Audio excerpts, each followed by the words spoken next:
Kakinada seaports limited వాటాల కేసులో CID దర్యాప్తు స్పీడప్ చేసింది. ఇప్పటికే ఆడిట్ కమిటీ డైరెక్టర్లు సుందర్ విశ్వనాథన్లపై సిఐడి ప్రశ్నల వర్షం కురిపించింది. రాష్ట్ర ప్రభుత్వానికి 965 కోట్లు ఎగవేసిందంటూ తొలుత ఆడిట్ నివేదిక సమర్పించిన వీరే ఇప్పుడు ఆ సంస్థలోని 41.12% వాటాలు అరవిందో పరం కాగానే 9 కోట్లేనంటూ ఎలా నివేదిక ఇచ్చారని ప్రశ్నించింది.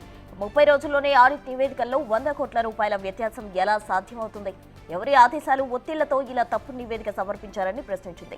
నిన్న ఉదయం 11 గంటల నుంచి రాత్రి 7 గంటల వరకు విచారణ జరిగింది. మరోసారి పూర్తి రికార్డులతో విచారణకు హాజరవ్వాలని ఆదేశించారు అధికారులు.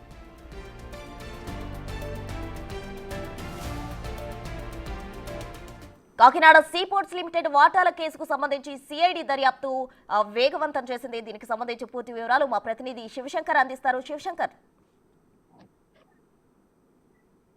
ప్రశ్న చూసుకున్నట్లయితే ఏదైతే కోటా బియ్యం రేషన్ బియ్యం పక్కదారి పడుతుందని సీఎం ఏదైతే deputy CM Pawan Kalyan Kakinada anchorage port మరియు సీ పోర్ట్లు అయితే సందర్శించారో ఈ నేపథ్యంలోనే సీ పోర్ట్ కి సంబంధించి అసలు ఎవరు ఇక్కడ ఇన్లీగల్ గా చాలా జరుగుతున్నాయి, ఎవరు దీన్ని ఆపరేట్ చేస్తున్నారని కనుక్కునే నేపథ్యంలోనే అరవిందోపై కూడా ఆయన కొన్ని హాట్ కామెంట్స్ చేశారు. ఆ తర్వాత ఎవరైతే సీ పోర్ట్ కి సంబంధించి ప్రధానంగా ముందు నుంచి ఓనర్ గా ఉన్నారో కేవీరావు, ఆ కేవీరావు గతంలో అరవిందో కంపెనీ నన్ను భయపెట్టి నా దగ్గర నుంచి వాటాలు బలవంతంగా 41% వాటాలను అయితే రాయించుకుందంటూ కూడా సిఐడికి కంప్లైంట్ ఇచ్చారు. అప్పటి నుంచి కూడా సిఐడి కేసులో పూర్తి స్థాయిలో అయితే ఇన్వాల్వ్ అయ్యింది.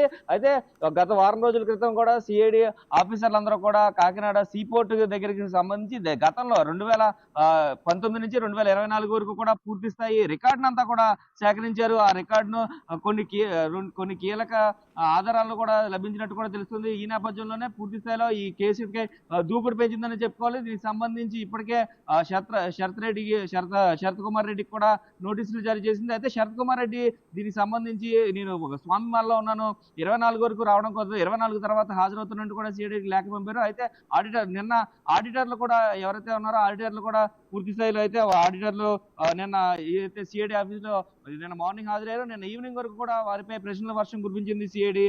చూసుకున్నట్లయితే ఆడిటర్లు ఎవరైతే ఉన్నారో వారు ఆడిటర్ సుందరం మరియు విశ్వనాథులు అయితే నిన్న ఉదయం నుంచి నిన్న సాయంత్రం వరకు కూడా ప్రశ్నించారు. మళ్ళీ సిఐడి ఎప్పుడు పిలిచినా కూడా రావాలి, సిఐడి ఎప్పుడు నోటీస్ ఇచ్చినా ఆ టైంకి హాజరు కావాలంటూ కూడా చెప్పిన పరిస్థితి కనిపిస్తుంది. ఈ నేపథ్యంలోనే గతంలో ఎవరైతే అధికారాన్ని అడ్డు పెట్టుకుని వైసీపీ నేతలందరూ కూడా తను బెదిరించి తన సీపోర్ట్ లో వాటాన్ని బలవంతంగా రాయించుకున్నారని కేవీరావు ఇచ్చిన ఫిర్యాదు మేరకి ఇదంతా కూడా జరుగుతుంది. అయితే చూసుకున్నట్లయితే దీంట్లో ఎవరైతే శరత్ రెడ్డితో పాటు విజయసాయి రెడ్డి అలాగే విక్రాంత్ రెడ్డికి కూడా త్వరలోనే నోటీసులు జారీ చేసే అవకాశం కూడా కనిపిస్తుంది. ప్రశ్న రైట్, థ్యాంక్ యూ శివశంకర్.